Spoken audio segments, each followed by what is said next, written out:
चलो आज हम लोग पढ़ते हैं रिगार्डिंग इंस्ट्रूमेंट्स। ओके, और इंस्ट्रूमेंट्स में हम लोग पहले पढ़ेंगे what is ammeter, voltmeter, meter bridge, ठीक है, गैल्वेनोमीटर, ऐसे करके चीज़ें रहेंगे, पोटेंशियोमीटर चीज़ें रहेंगे।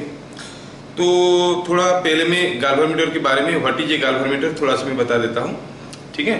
तो एमीटर और गैल्वेनोमीटर में क्या अंतर है वो भी थोड़ा सा बता दूंगा, फिर आगे आगे हम लोग देखेंगे। तो I am talking about A PMMC type galvanometer, PMMC type galvanometer, permanent magnet moving coil, ठीक है। परमानेंट मैग्नेट मूविंग कॉइल मतलब इसमें होता क्या है कि यहाँ पर दो मैग्नेटिक पोल्स होते हैं, दो मैग्नेटिक पोल के बीच में एक होता है कॉइल, इसमें सेवरल टॉर्क्स होते हैं, और यहाँ पर एक टॉर्सन वायर रहता है। टॉर्सन वायर मतलब वो वायर जिसको मान लो ये एक वायर है, इसको ऐसे टॉर्सन दोगे तो उसमें एक टॉर्क क्रिएट होगा वापस आने के लिए, देखिए टॉर्सन वायर है, ठीक है। तो जैसे इसके ये जो कॉइल घूम रहा है, ये झूल रहा है ये वायर से, अगर ये कॉइल को हम थोड़ा रोटेट करेंगे और छोड़ देंगे फिर से वापस आ जाएगा। सारे वायर में ऐसे नहीं होगा। मान लो ऑर्डिनरी थ्रेड है तो उसमें आएगा वापस, लेकिन the torque will not be sufficient. तो ऐसा कोई एक वायर लिए हैं जिस वायर में इसको झुला है, जैसे मान लो कि कोई एक वायर है, स्टील वायर है, उसको अगर एक तरफ से ऐसे मोड़ दोगे छोड़ दोगे तो तुरंत सीधा आ जाएगा कि नहीं, तो जो टॉर्शनल रिजिडिटी के कारण वो वापस आ जाएगा। तो वैसा एक वायर लिए जिसमें इसको रोटेट करने से एक टॉर्क क्रिएट होगा और खुद वापस आने की कोशिश करेगा। तो आई एम टॉकिंग अबाउट, पहले हम चलो बात करते हैं एमीटर के बारे में। एमीटर के केस में क्या होता है, there are two magnetic pole, north pole and south pole, and there are several number of turns here, बहुत सारे नंबर ऑफ टर्न्स से दोनों टर्मिनल निकल के आए हैं। अब यहाँ पर क्या होता है कि एक स्केल होता है, और ये जो आपका कॉइल झूल रहा है इसके साथ अटैच रहता है एक पॉइंटर। अब क्या होगा, अगर ये कॉइल रोटेट करेगा तो ये पॉइंटर जो है इस कैलिब्रेटेड स्केल के ऊपर मूव करेगा, जैसे घूमेगा ये इसके ऊपर मूव करेगा।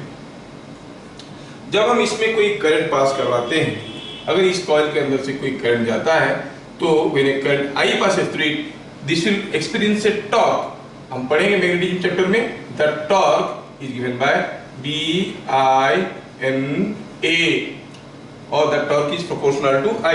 B क्या है, magnetic field strength, N is number of turns, I is the current passing through, A is the area of this coil। तो मैं यहाँ पे ये बताना चाहता हूँ कि torque is proportional to I। इधर क्लियर, जितना ज्यादा करंट जाएगा उतना ज्यादा टॉर्क पाएगा। So when a current passes through this, क्या होगा, ये रोटेट करेगा, टॉर्क करेगा, तो क्या होगा इसका, जितना ज्यादा टॉर्क होगा ये उतना ज्यादा डिफ्लेक्शन होगा, जितने ज्यादा डिफ्लेक्शन होगा उतना ज्यादा रीडिंग दिखाएगा इस स्केल के ऊपर, ठीक है, स्केल के ऊपर उतने ज्यादा रीडिंग दिखाएगा। मतलब जो एंगुलर डिफ्लेक्शन होगा that will be proportional to the torque, और जो रीडिंग होगा that is what is theta, ठीक है। जितना आई ज्यादा करंट होगा, आई जितना ज्यादा होगा आपका एंगुलर डिफ्लेक्शन उतना ही ज्यादा होगा। ये है ammeter. Same for the case of voltmeter, same for the case of galvanometer. Galvanometer के केस में that is design to measure even small currents, छोटा छोटा करंट मेजर करने के लिए इसको बनाया गया है। उस केस में क्या होता है कि अगर हम करंट पास करेंगे तो करंट काफी छोटा होने के कारण टॉर्क काफी छोटा होता है। ये जो पॉइंटर लगा है इसको, इसका मोमेंट ऑफ इनर्शिया भी कुछ है, कुछ पॉइंटर लगा है इसके ऊपर, जैसे मैं आपको दिखाता हूँ। Supposing I will say this is what is the coil, ये हो गया कॉइल, ठीक है। ये कॉइल के ऊपर पॉइंटर ऐसे लगा है। अब जैसे जैसे ये कॉइल घूमने लगेगा ये पॉइंटर भी ऐसे ऐसे घूमने लगेगा, है कि नहीं, पॉइंटर भी इसके साथ ऐसे ऐसे घूमेगा, और यहाँ पर रहेगा आपका कैलिब्रेटेड स्केल, ये स्केल के ऊपर मूव कर रहा है। अब हो क्या रहा है, for galvanometer which is capable of measuring even very small currents, in that case if the current is very small the torque will be also very small। when the torque is very small इसको घुमाना मुश्किल हो जाता है। बस उसमें क्या रहता है कि पॉइंटर अरेंजमेंट नहीं रहता है। उसमें क्या करते हैं, यहाँ पे एक छोटा सा मिरर लगा रहता है, छोटा सा मिरर यहाँ पे लगा रहता है, और यहाँ पर से कोई एक पेंसिल टॉर्च से कोई रे इसके ऊपर जाके रिफ्लेक्ट करके दूर के किसी एक स्केल के ऊपर गिरता होता है। जहां पर गिरता है वो वहां पर करंट, वहां पर रीडिंग को जीरो लेते हैं। अभी अगर ये टॉर्क होगा, टॉर्क के कारण ये घूमेगा, तो ये जो मिरर इस थ्रेड के साथ अटैच हो गया है तो मिरर भी घूमेगा। And you know when the mirror the incident ray remaining same, if the mirror rotates by an angle theta the reflected ray will rotate by an angle 2 theta. और ये काफी दूर में होने के कारण थोड़ा सा भी घूमेगा तो यहाँ पर जो स्पॉट है स्केल के ऊपर जो स्पॉट था वो काफी ज्यादा मूव करेगा और आसानी से रीडिंग ले पाएंगे। समझ में आ रहा ना? दूसरा डिफरेंस ये है कि अगर करंट इधर से घुस रहा है, ऐसे करके निकल रहा है तो ये इधर को घुमा, करंट अगर उल्टा घुसेगा तो ये उल्टा जाएगा। मतलब गाल्वानोमीटर और एमीटर में बेसिकली यही अंतर हुआ। क्या? Ammeter can measure big currents, large currents, but galvanometer can measure very small currents which ammeter can not measure. दूसरा हुआ ammeter only gives you the magnitude of the current, but galvanometer will give you the magnitude as well as direction of current. इधर से आ रहा है कि इधर से आ रहा है, अकॉर्डिंगली जो जीरो पोजीशन है ये सेंटर में होता है, जीरो पोजीशन से इधर उधर ये डिफ्लेक्ट करेगा। समझ में आया? ये थोड़ा बहुत हम लोग गाल्वानोमीटर और एमीटर के बारे में पढ़ लिए। अभी इस चीज को लेके हम लोग इस इंस्ट्रूमेंट वाला चैप्टर स्टार्ट करेंगे। तो चैप्टर का नाम क्या हुआ? Instruments and measurement. ओके, चलिए आज पढ़ते हैं हम लोग एमीटर। हम लोग थोड़ा बहुत नॉलेज हो गया है तो चलिए देखिए, एमीटर का दूसरा नाम है एम्पियर मीटर। एम्पियर मीटर और यू कॉल इट एमीटर। ठीक है, इसका नाम है एमीटर। एमीटर का क्या काम है? What is the job of this ammeter? It is used to measure current passing through a circuit,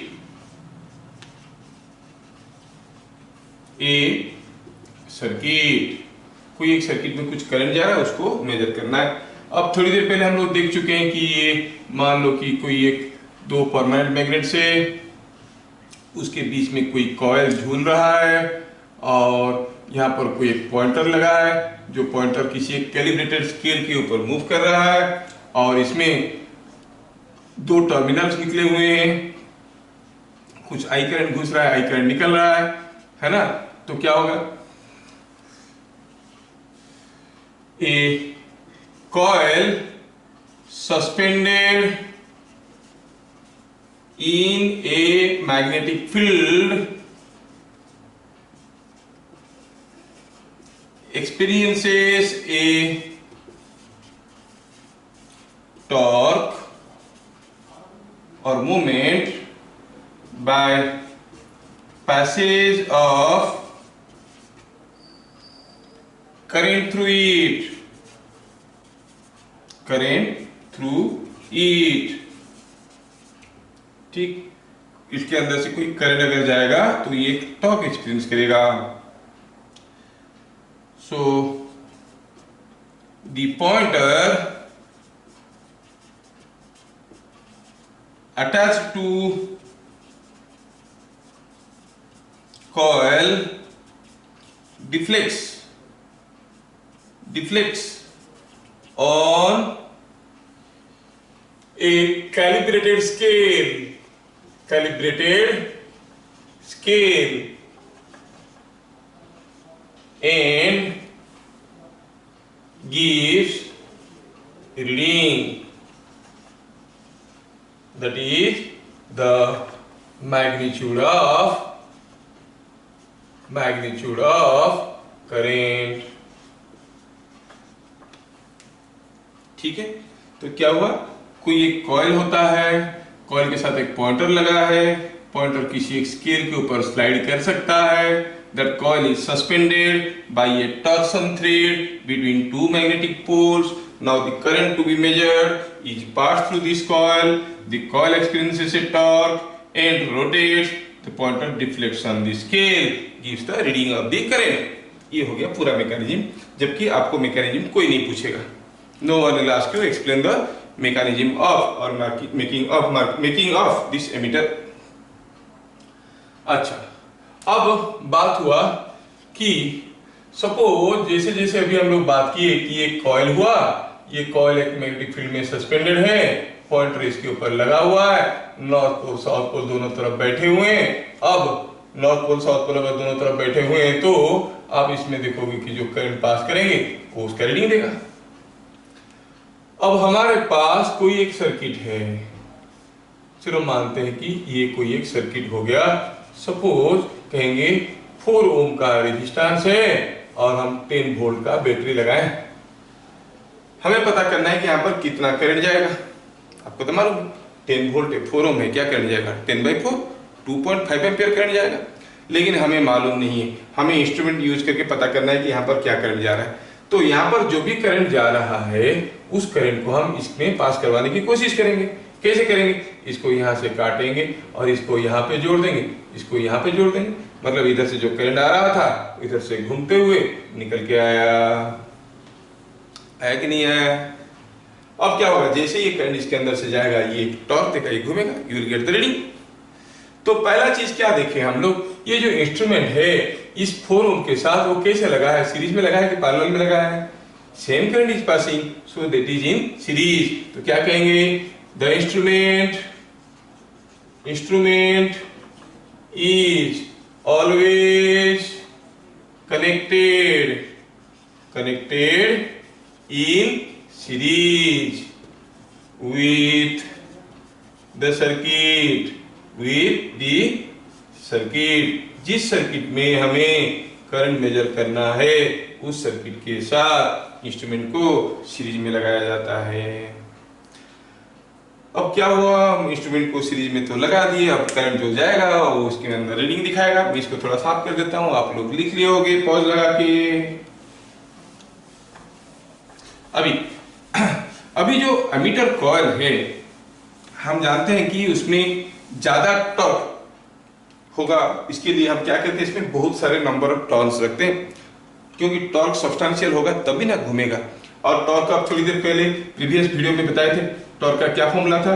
BINA, मतलब the magnetic fields must be very strong, current depends upon the current, depends upon the number of turns, depends upon the area.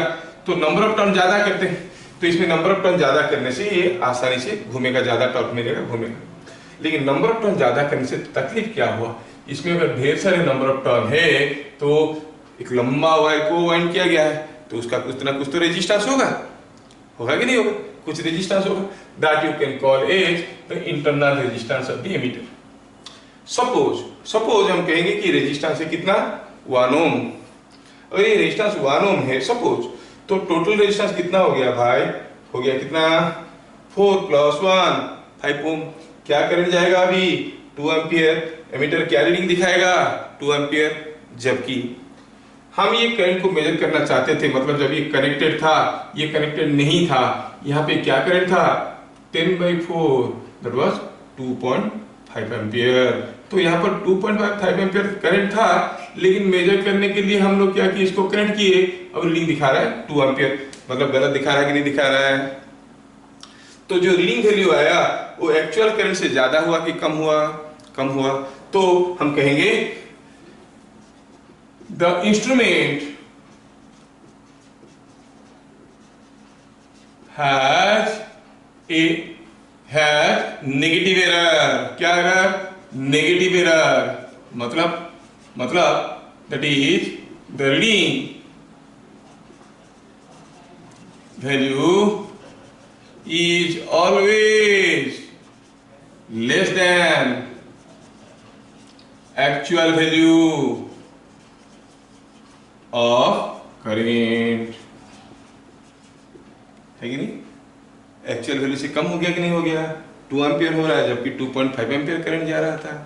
अच्छा सोचो, ये 1 ओम होने की जगह अगर 6 ओम होता, 6 ohms, तो 4 और 6 सीरीज में हो गए तो कितना हुआ? 46 है।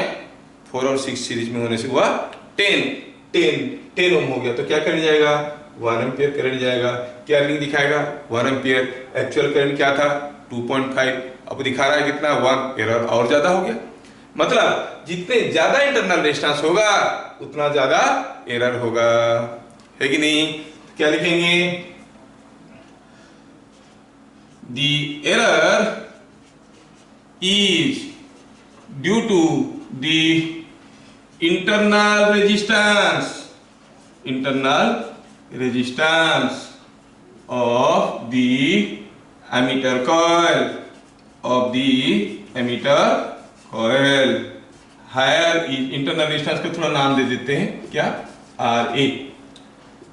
Higher value of higher R A causes more error. समझ में आया क्या? अब मुझे चाहिए इंस्ट्रूमेंट जिसमें बहुत ज़्यादा एरर हो रहा है कि कम एरर हो रहा है. कम एरर हो रहा है. कम एरर के लिए मुझे क्या चाहिए?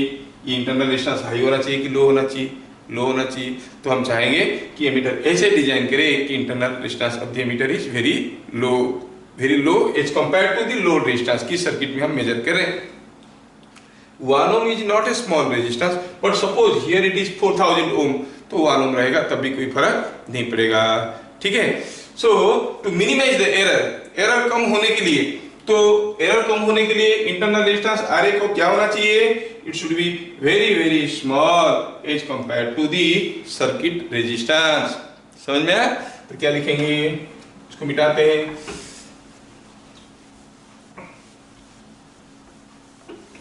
हाँ, तो लिखेंगे number 6, to minimize error the internal resistance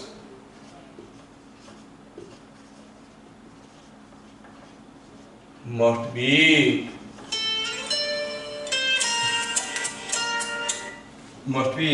excuse me, hello.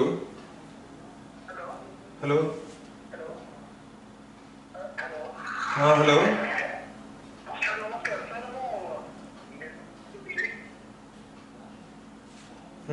কি কইলে?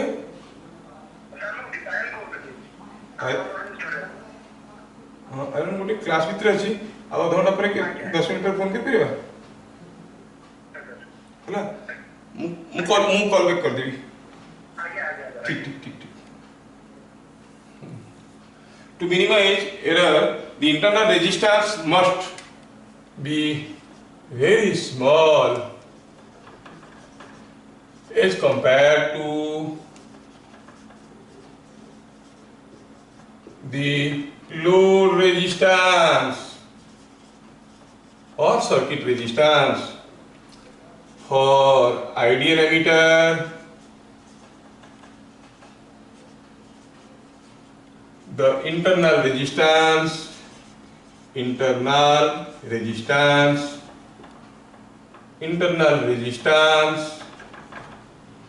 is assumed to be 0. तो कोई आइडियल एमीटर के केस में इंटरनल रेजिस्टेंस 0 माना जाता है. तो जब भी आपको कोई एमीटर की बात दिया गया, आपको होगी कि इसका इंटरनल रेजिस्टेंस 0 है क्योंकि काफी छोटा है, और एल्स उसका इंटरनल रेजिस्टेंस मेंशन रहेगा. समझ में आ रहा ना? ये बहुत ही इंपॉर्टेंट है. एमीटर का इंटरनल रेजिस्टेंस क्या होना चाहिए? 0 होना चाहिए. 0 होता नहीं है, मतलब it is so small as compared to the circuit resistance that you can ignore its value. Are you getting? अच्छा, अभी जैसे मैं आपको एक छोटा सा एग्जांपल देता हूँ. मुझे पूछूंगा कि सपोज हम कहेंगे कि ये कोई एक सर्किट है और इसमें कोई एक एमीटर लगा, ये एमीटर है और इसमें ये दिया है 10 ओम, ये दिया है 9 ओम, ये दिया है 1 ओम. पूछा है बताओ what is the reading in the instrument. ये दिया है 20 वोल्ट से 40 वोल्ट. ये 1 ओम क्या है? Internal resistance of the ammeter mention किया है कि पूछा है क्या? Find reading in the ammeter में रीडिंग पूछा है. इधर क्लियर? तो कैसे करेंगे? सॉल्यूशन बताओ. इसमें इक्विवेलेंट रेजिस्टेंस क्या आ रहा है? ये सारा तो सीरीज में 10 ओम, 9 ओम, 1 ओम हो गया 20 ओम. तो फिर क्या करंट जाएगा?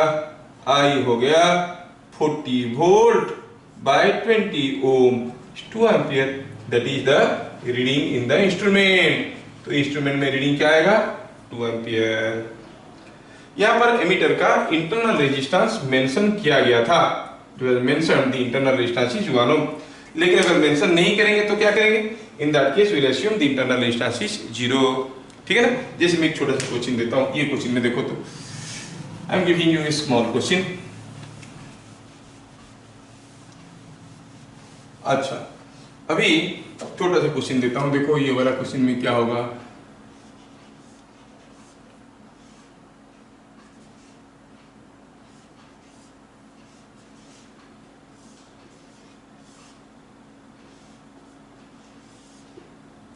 ये है 1 ओम, 2 ओम, 3 ओम, 6 ओम, 5 ओम, ये हो गया 21 वोल्ट, ऐसे करके दिया है। क्या पूछा? पूछा है ये एमीटर है, find reading in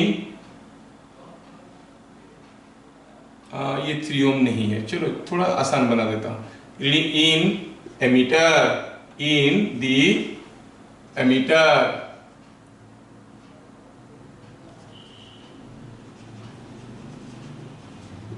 find the reading in the ammeter. ठीक है, इसमें हमें निकालना है क्या होगा रीडिंग। अच्छा पहले देखो तो एमीटर के इंटरनल रेजिस्टेंस नहीं दिया है तो हम लोग क्या लेंगे? जीरो। बस जीरो ले लिए तो ये क्या हो गया? ये जीरो हो गया ना ऐसे। अब मैं सर्किट को थोड़ा सा फिर से रीड्रॉ करता हूँ। देखो तो क्या हो गया? 21 वोल्ट, 21 वोल्ट, और ये हो गया 5 ओम, ये हो गया कितना? ये हो गया 6 ओम, ये 6 ओम, ये 5 ओम, ये ऐसा गया, इसका जीरो रेजिस्टेंस, ये 2 और 1 सीरीज में हो गया 3 ओम। अभी जब करंट यहां से घुसेगा क्या करना? उसको वापस आना है। यहां से गया तो यहीं पे वापस आना है, यहाँ पे वापस आने के लिए यहाँ पे वापस आना है, यहाँ पे आना है। तो इधर से जो करंट आएगा यहाँ पे, इसको यहाँ पे आना है। वो इधर से भी आ सकता है, इधर से भी आ सकता है, इधर से भी आ सकता है। और ये रेजिस्टेंस कितना है भाई? ये रेजिस्टेंस 0 है। ये 0, ये 3 और 6, ये तीनों पैरेलल में है। बहुत सारे रेजिस्टेंस पैरेलल में होने से जो इक्विवेलेंट रेजिस्टेंस होता है और सबसे छोटा रेजिस्टेंस से भी छोटा होता है, लेकिन सबसे छोटा तो 0 है। उससे छोटा क्या होगा? नेगेटिव होगा? नहीं, मतलब 0 ही होगा। और सोचो जो करंट इधर से आएगा, ये 3 ओम तो इधर का 3 ओम का दोनों टर्मिनल शॉर्ट सर्किटेड है, तो यहाँ पे जो करंट आएगा वो इसके अंदर जाएगा क्या? इसके अंदर नहीं जाएगा, सारा का सारा करंट इधर से जाएगा। तो ये भगा देते हैं सर्किट से। इक्विवेलेंट रेजिस्टेंस निकालते वक्त हम लोग पढ़ चुके हैं। अब यहाँ पे जो करंट आएगा वो इधर से भी आ सकता है, इधर से भी आ सकता है। देखो तो 6 ओम भी तो शॉर्ट सर्किटेड है, इसका दोनों टर्मिनल को जीरो रेजिस्टेंस से जुड़ा हुआ है, मतलब यहाँ से जो करंट आएगा वो सारा घूम के ऐसे ही आएगा। इसमें से कोई करंट आएगा क्या? नहीं आएगा, भगाओ। तो बाकी कौन रह गया? Only 5 rating. तो कितना हो गया? 40 द करंट हो गया 5। और ये जो करंट जाएगा, यहाँ पर तो एमीटर बैठा हुआ था, ये एमीटर इधर बैठा हुआ है, जो करंट आएगा ये करंट इधर से घूम के ऐसे होते हुए आएगा। तो हम क्या कहेंगे? एमीटर रीडिंग कितना है? दिया है 21 वोल्ट अप्लाई किए हैं, और रेजिस्टेंस कितना है? ये तो सिर्फ 5 दिख रहा है, सो इट इज 4.2 एम्पियर। क्या पता चला? एमीटर रीडिंग हो गया 4.2 एम्पियर। ये जीरो रेजिस्टेंस होने के कारण ये रेजिस्टेंस भी शॉर्ट सर्किट हो गया, ये रेजिस्टेंस भी शॉर्ट सर्किट हो गया। ना इसमें करंट जा रहा है, ना इसमें करंट जा रहा है। देखो इसका दोनों टर्मिनल जीरो से कनेक्टेड है, इसका दोनों टर्मिनल भी जीरो से कनेक्टेड है, इन दोनों में कुछ करंट नहीं जाएगा। भगा इन दोनों को यहां से, रह गया कौन? ये भाग गया, ये भाग गया, नहीं क्या रह गया? ओनली 5। तो क्या करने जाएगा? 21/5 दैट इज 4.2 एम्पियर। समझ में आ रहा ना? लिख लीजिए आप लोग। मैं दूसरा क्वेश्चन देता हूं आपको करने के लिए।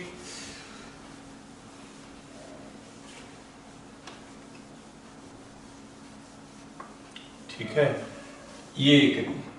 नाउ टेल दिस, सपोज हम कहेंगे कि ये कोई एक 10 वोल्ट का बैटरी है।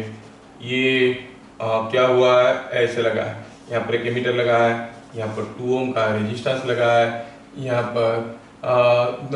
पर लगा है एक दूसरा 2 ओम का एमीटर, और यहाँ पर दूसरा 2 ओम का रेजिस्टेंस लगा है, यहाँ पर लगा है तीसरा एमीटर, और यहाँ पर और एक 2 ओम का रेजिस्टेंस लगा है। ये 2 ओम, ये 2 ओम, ये 2 ओम, ये A1, A2, A3।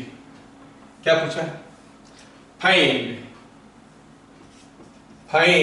readings in each emitter। A1, A2, A3 का रीडिंग हमें बताना है। सोचो,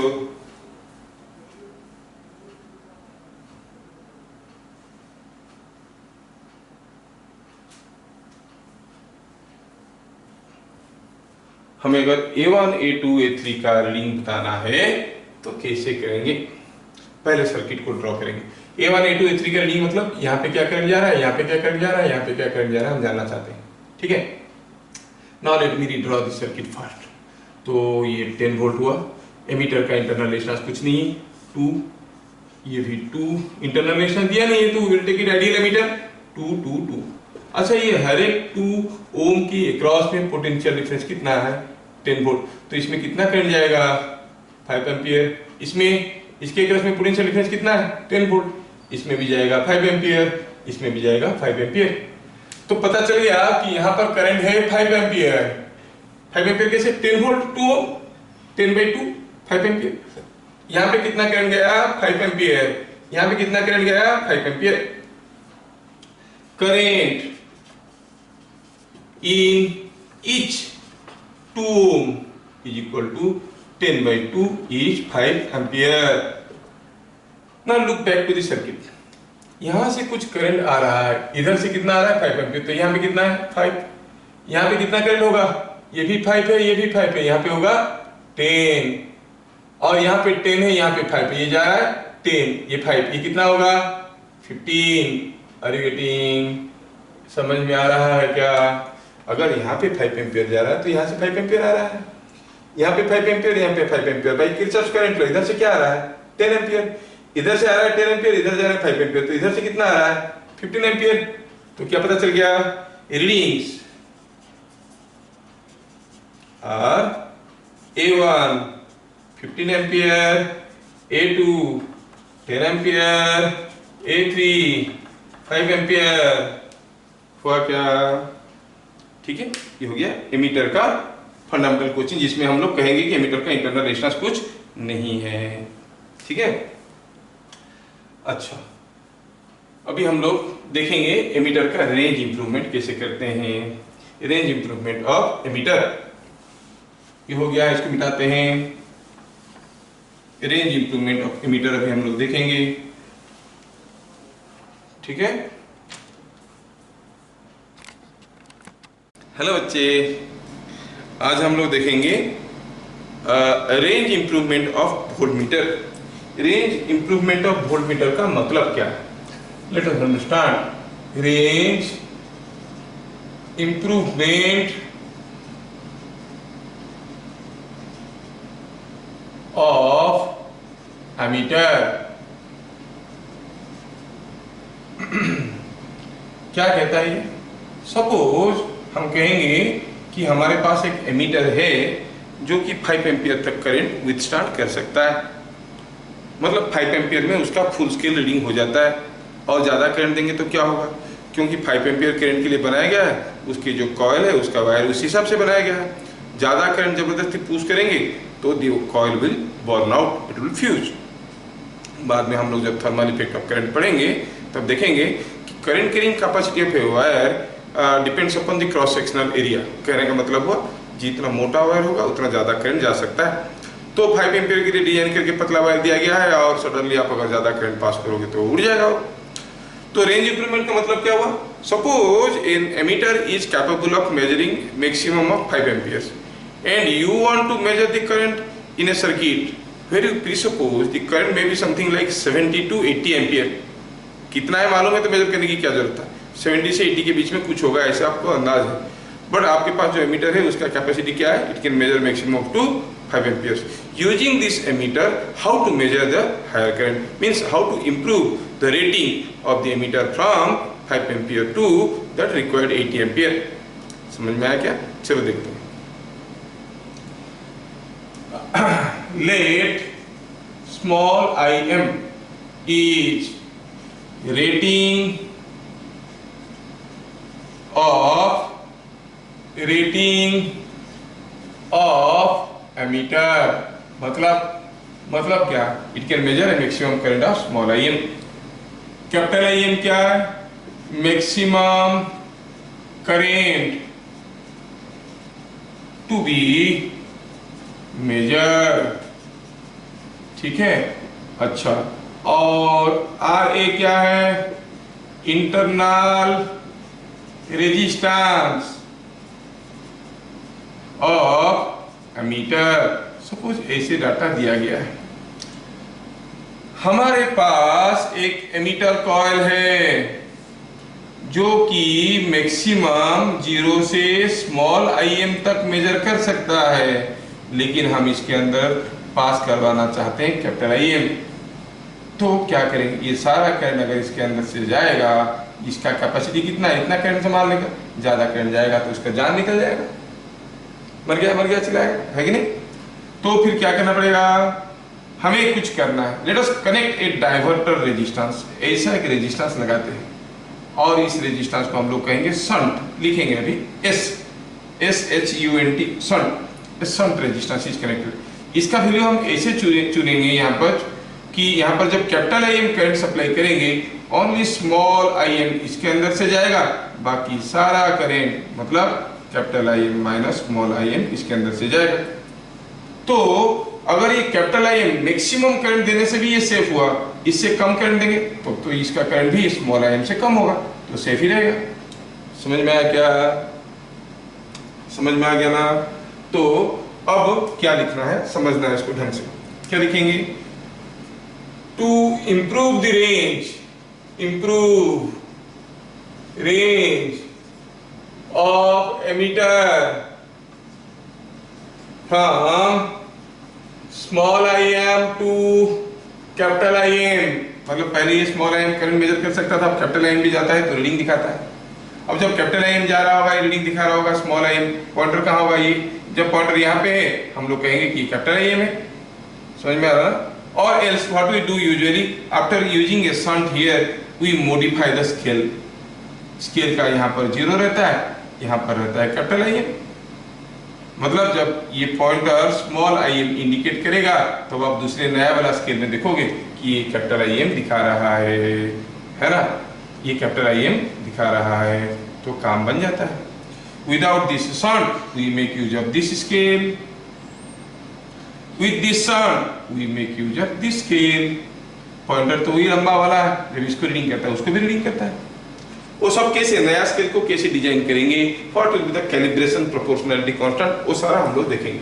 अच्छा, to improve range of ammeter from small I M to capital I M we connect, क्या कनेक्ट करते हैं, connect a small resistance in, small resistance को क्या कहते हैं, shunt, in parallel with ammeter coil, shunt S, ठीक है, in parallel with ammeter coil। Parallel लगाते हैं। दो चीज याद रखना है, क्या क्या दो चीज याद रखना है, स्मॉल रेजिस्टेंस पैरेलल विथ, क्योंकि हम जब वोल्टमीटर में जाएंगे उल्टा हो जाएगा, large resistance in series with, ठीक है, that's a very important question. A small resistance in parallel with the ammeter coil. The value of S is chosen in such a way that even when capital IM is passed through the combination, क्या होगा, even when capital I M is pass through the combination, coil में कितना current जाएगा, only small I M is और passes through coil, ठीक है। तो S का वैल्यू क्या होना चाहिए कि जब हम कैपिटल आई एम भी देंगे तब भी इसका करंट स्मॉल आई एम से ज्यादा नहीं होगा, क्योंकि वो मैक्सिमम करंट आई एम संभाल सकता है, स्मॉल आई एम। और maximum capital I M current के लिए भी संभल गया तो उससे कम करंट के लिए हो जाएगा, कोई तकलीफ नहीं है। अच्छा, पासेस थ्रू द कॉइल। अब ये जो कॉइल है इसका रेजिस्टेंस कितना है भाई? रेजिस्टेंस है RA। ठीक है, ये हो गया आपका एमीटर का पार्ट 1, रेंज इंप्लीमेंट का पार्ट 1। अभी हम लोग देखेंगे पार्ट 2 में। अभी हम S कैलकुलेट करने की कोशिश करेंगे। पॉइंट 2, कैलकुलेशन ऑफ S कितना होना चाहिए? S कितना होना चाहिए अभी हम लोग देखना चाहते हैं। तो देखो, तो ये जो S है, रेजिस्टेंस है, ये RA के साथ पैरेलल में है। हियर S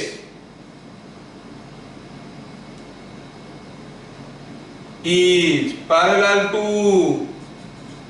RA when, अच्छा, दोनों पैरेलल होने से दोनों में क्या बराबर होता है?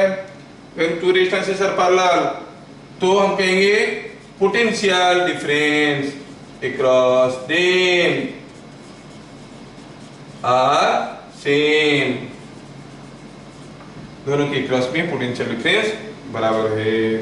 ठीक है, आगे बढ़ते हैं। ये आप लोग लिख चुके होंगे, अभी मैं मिटाने वाला हूं। ठीक है, अभी ये मिटाने वाला हूं मैं। ओके, अब तो क्या देखें हम? When current in RA is IM, the current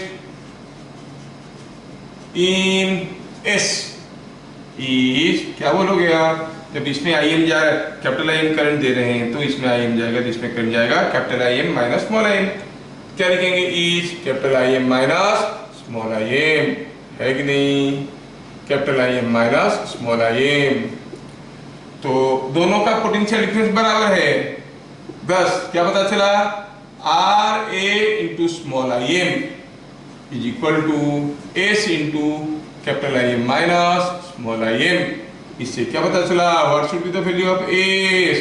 S should be RA into IM by capital IM minus small im। ये हो गया आपका S का वैल्यू। S का वैल्यू निकालने का ये हो गया तरीका। समझ में आया क्या?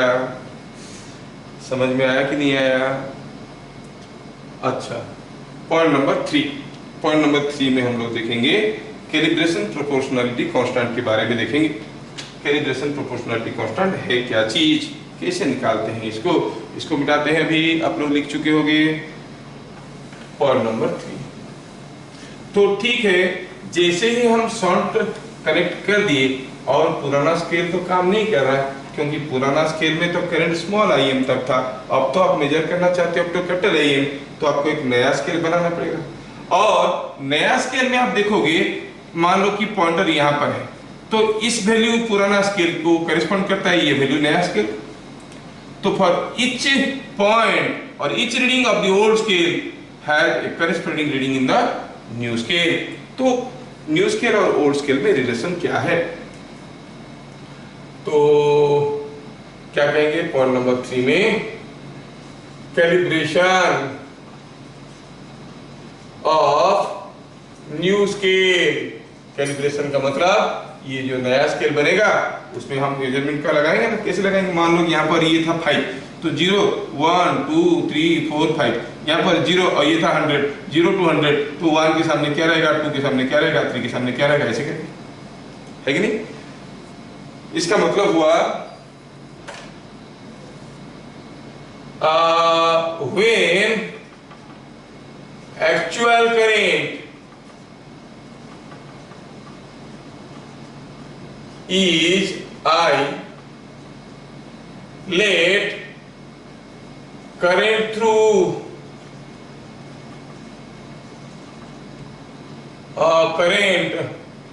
through emitter coil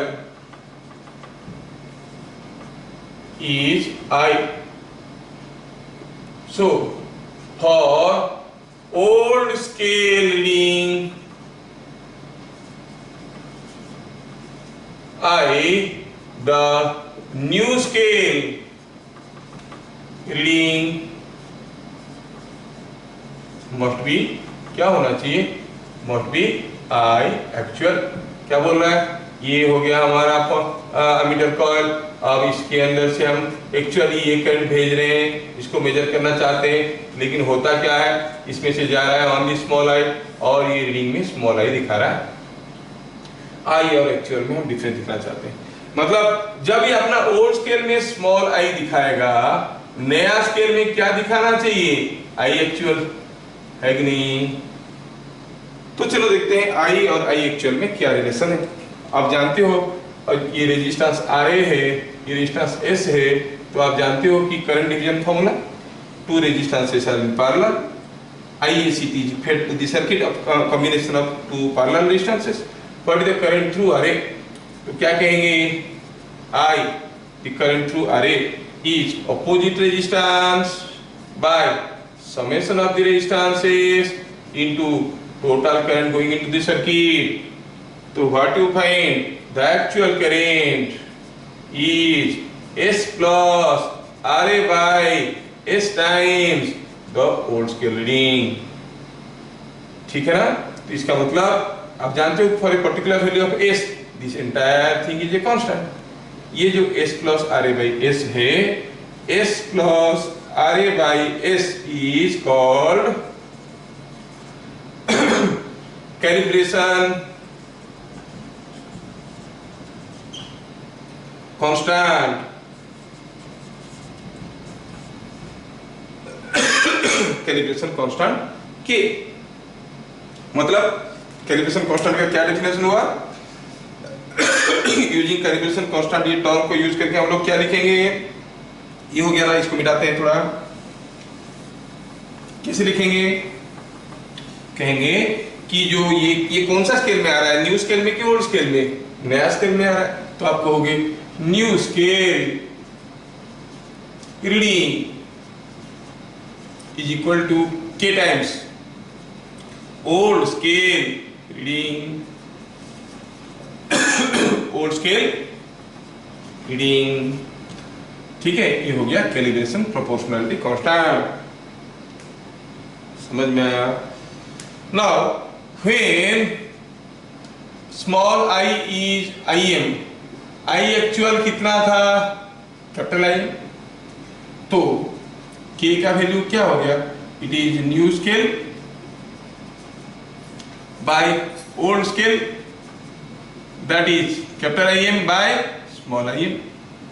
तो K के दो वैल्यू आया, जो कैलिब्रेशन प्रोपोर्शनलिटी कांस्टेंट हुआ वो क्या हुआ, कैपिटल IM में स्मॉल IM लिखो, और you can write as you have seen here, कितना, S plus RA by S। समझ में आया क्या, मतलब अगर S का वैल्यू सपोज 10 है, RA का वैल्यू 1 है, इसका वैल्यू 10 है, तो कैलिब्रेशन प्रोपोर्शनलिटी कांस्टेंट कितना हो गया, S का वैल्यू स्मॉलर होता है, सॉरी, S का वैल्यू 1 है, इसका वैल्यू 10 है RA का, और S का वैल्यू 1 है, तो ये कांस्टेंट कितना हो गया, देखो तो इट इज कमिंग 11। मतलब ओल्ड स्केल का हर एक रीडिंग के लिए ये कॉइल है, ओल्ड स्केल का हर एक रीडिंग के लिए न्यू स्केल का जो करस्पॉन्डिंग रीडिंग रहेगा वो ओल्ड स्केल का 11 टाइम्स रहेगा। मतलब जहां पर यहाँ पर 1 लिखा है, यहाँ पर लिखा है 11, यहाँ पर लिखा है 2, तो ये पॉइंटर इधर क्या दिखाएगा, 22। The new scale is proportional to the old scale and the constant of proportionality is calibration proportionality constant, and that is coming out to be 11, which is otherwise given by capital I by small I और S plus RA by S। समझ में आया क्या। अगर इतना सारा चीज समझ में आ गया तो हम एक दो छोटे छोटे क्वेश्चन करेंगे, your idea will be clear. एक क्वेश्चन करते हैं, ठीक है, ओके, चलिए आगे बढ़ते हैं। हो गया सारा फॉर्मूला, आपको याद रह गया, चलो एक क्वेश्चन करेंगे तो आपका आइडिया पूरा क्लियर हो जाएगा। ठीक है, चलिए,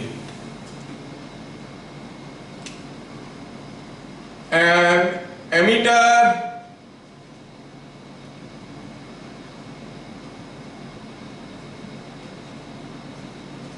has coil resistance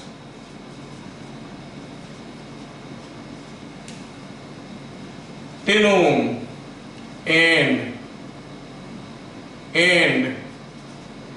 it can measure a maximum current of it can measure maximum current of say something like of 5 ampere. ठीक है। To improve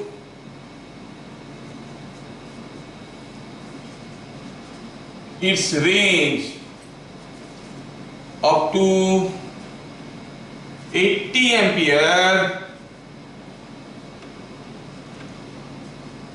find what shunt must be connected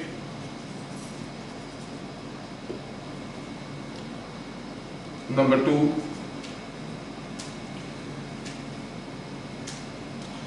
with this shunt being in connection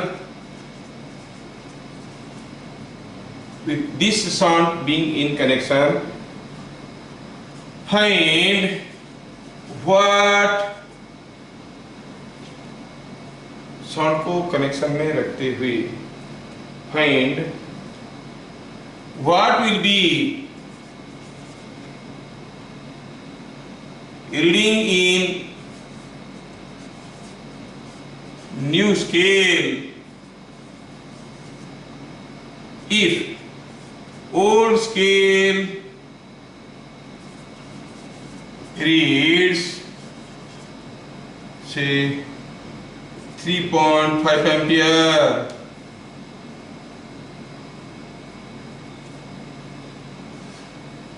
bit number 3 with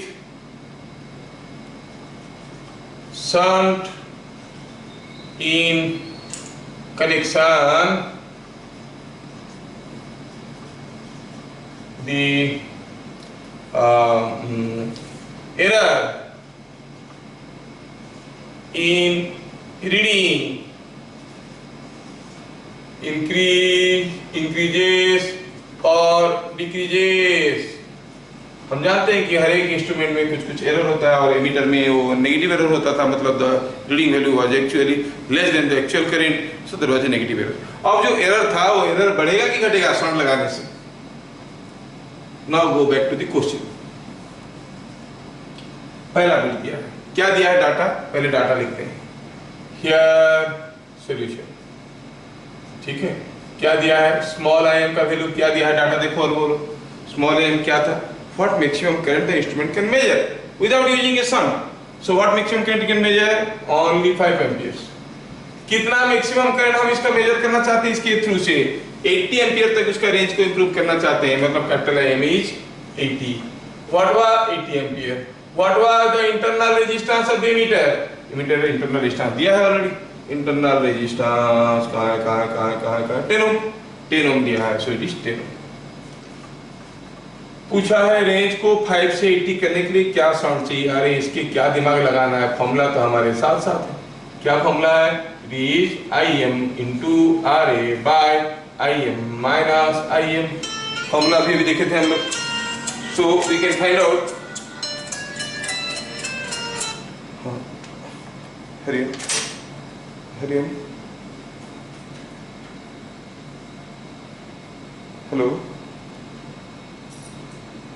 hello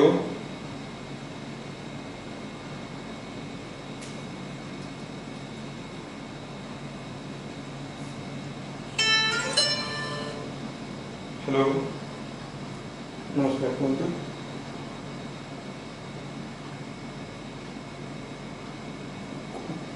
चौवन सौ रुपये भी चिंता केला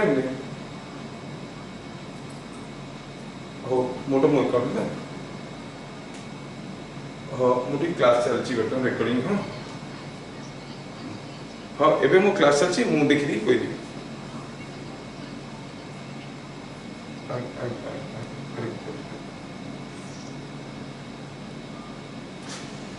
So what you find small I m RA capital M minus small value डालो। बीच बीच में phone आता है तो क्या वैल्यू नहीं डालेंगे? क्या हुआ 5 RA कितना 10 कैपिटल M कितना 80 माइनस 5 कितना हुआ रे भैया? It is coming out to be 10 into 5 by 75 is 10 by 15 oh तो कितना हो गया 2 by 3 ओम। देखो as compare to the ammeter resistance source resistance कितना कम हो गया है। सो इसे a very small resistance is connected in parallel. अगर ये शंट कनेक्टेड रहा तो जब ओल्ड स्केल में 3.5 एम्पियर दे रहा है न्यू स्केल में क्या दिखाएगा? हम जानते हैं कि new scale reading is equal to calibration proportionality constant into old scale reading, है कि नहीं? अच्छा, जो कैलिब्रेशन प्रोपोर्शनैलिटी कांस्टेंट क्या है? यहाँ पर हमें मालूम है कि के कितना होता है capital I M by small I M. दो फॉर्मूला है हमारे पास, एक था S plus R A by S, दूसरा है I M by small I M. तो ये वाला आसान रहेगा हमारे लिए। कितना है इसका वैल्यू 80 बाई 5 मतलब 16 है ना, तो this is coming out to be 16। तो क्या पता चल गया? के का वैल्यू है 16। अच्छा, के यदि 16 है तो क्या मिल गया? न्यू स्केल रीडिंग क्या हो जाएगा? New scale reading is equal to 16 times old scale reading. Old scale में क्या दे रहा है अभी करंट? 3.5 एम्पियर दे रहा है। 3.5 एम्पियर तो 48 प्लस 8 इज 56 एम्पियर। तो इसका मतलब अगर करंट 80 एम्पियर जा रहा होता तो रीडिंग 5 एम्पियर दिखाता है क्योंकि मैक्सिमम करंट दे रहा है। लेकिन अगर रीडिंग दिखा रहा है 3.5 एम्पियर ओल्ड स्केल में तो एक्चुअल करंट कितना है? It is coming out to be 56 ampere. Bit number 3, ammeter reading करते वक्त कुछ एरर देता है। अब एरर बढ़ेगा कि घटेगा? हम जानते थे एमीटर का एरर को घटाने का तरीका क्या था? क्यों होता था error? Because of presence of internal resistance. Internal resistance ज्यादा होने से एरर घटता था कि घटने से एरर घटता था? घटने से। जितना छोटा इंटरनल रेजिस्टेंस होगा उतना कम एरर होगा। इसलिए तो आइडियल एमीटर की इंटरनल रेजिस्टेंस को हम लोग 0 सोचते थे, है कि नहीं? अब यहाँ पे bye connecting this shunt, what is the equivalent resistance?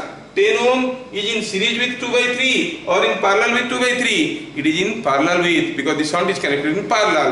So when 10 and 2/3 are in parallel, the equivalent resistance will be less than 2/3. हम जानते हैं when a number of resistances are connected in parallel, the equivalent resistance is lesser than the least resistance in the circuit. 10 and 2/3 are in parallel, equivalent resistance will be less than 2/3. मतलब ammeter का internal resistance बढ़ गया कि घट गया? पहले तो था 10, अब हो गया लेस देन 2/3, मतलब घट गया। यदि internal resistance decreases, what will say? The error will decrease. तो क्या कहेंगे? As internal resistance decrease,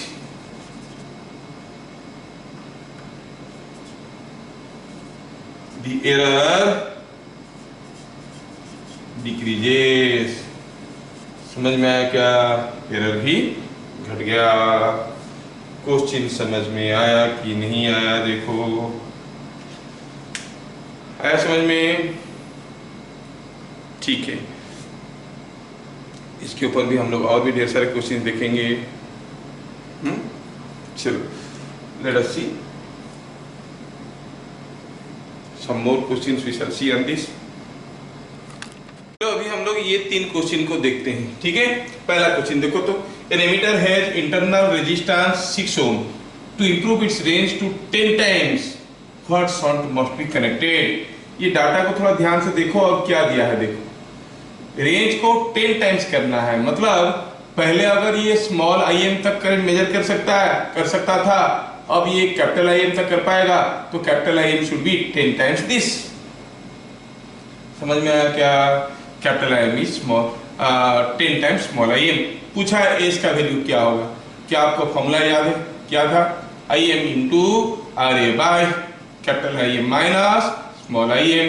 value डालो, स्मॉल आई एम मालूम नहीं, it is into R A कितना है 6, ये कितना हो गया 10 IM माइनस IM, है ना, कितना हो गया ये, ऊपर नीचे काट पीट के छोटा हो गया। Is it coming 6/9, that is 2/3 ampere ohms. हुआ कैसे हो रहा है, रेंज को 10 टाइम्स करना है, ठीक है। अच्छा, when a sound is connected range of an ammeter increases from 1 ampere to 9 ampere. मतलब पहला बिट को थोड़ा देखो, एक एमीटर था जो कि 1 एम्पियर तक करंट मेजर कर सकता था, लेकिन जब हम एक शंट लगा दिए, अब ये एमीटर क्या किया ना, 9 एम्पियर तक करंट मेजर कर सकता है। पक्का शंट के थ्रू से क्या करंट जा रहा होगा, क्या करंट जा रहा होगा, 8 एम्पियर जा रहा होगा, है कि नहीं। शंट के थ्रू से 8 एम्पियर करंट जा रहा होगा, ऐसा है। तो जैसे ये शॉर्ट लगा दिए, पहले 1 एम्पियर दे सकता था, अब ये 9 एम्पियर भी ले पाता है, क्योंकि 1 ही इसके अंदर जाता, बाकी 8 इसमें घूम के चला जाता है कि नहीं। तो बोला अगर ऐसे 2 शॉर्ट लगा देंगे तो रेंज क्या होगा, ठीक है। 2 शॉर्ट लगा दिए, ये हो गया first case, first case. Second case में क्या हुआ, वही एमीटर है जो कि मैक्सिमम 1 एम्पियर करंट ले सकता है, इससे ज्यादा ले ही नहीं सकता, लेकिन हम लगा दिए हैं 2 शॉर्ट, 2 शॉर्ट्स आर कनेक्टेड। अगर 2 शॉर्ट्स लगा दिए S और S, अच्छा देखो तो पहले इस S के क्रॉस में पोटेंशियल डिफरेंस क्या था, 1 × RA। अब कितना है, अब भी 1 × RA, सेम शॉर्ट है, तो कितना जाएगा, पोटेंशियल डिफरेंस ही सेम, रेजिस्टेंस ही सेम, 8 एम्पियर जाएगा। इसमें भी 8 एम्पियर जाएगा, क्योंकि दोनों बराबर रेजिस्टेंस है और पैरेलल में, है कि नहीं। इसका मतलब अभी आप कितना करंट भेज सकते हो, किरचॉफ करंट लॉ लगाओ, 8 + 8 + 1 कितना हो गया, 17 एम्पियर। सो सेकंड केस में क्या हो गया, सेकंड केस में हो गया range will improve from 1 ampere to improve from 1 ampere to 17 ampere, ठीक है। 1 एम्पियर से 17 एम्पियर में रेंज इंप्रूव कर जाएगा। समझ में आ रहा है कि नहीं आ रहा है, आ रहा ना।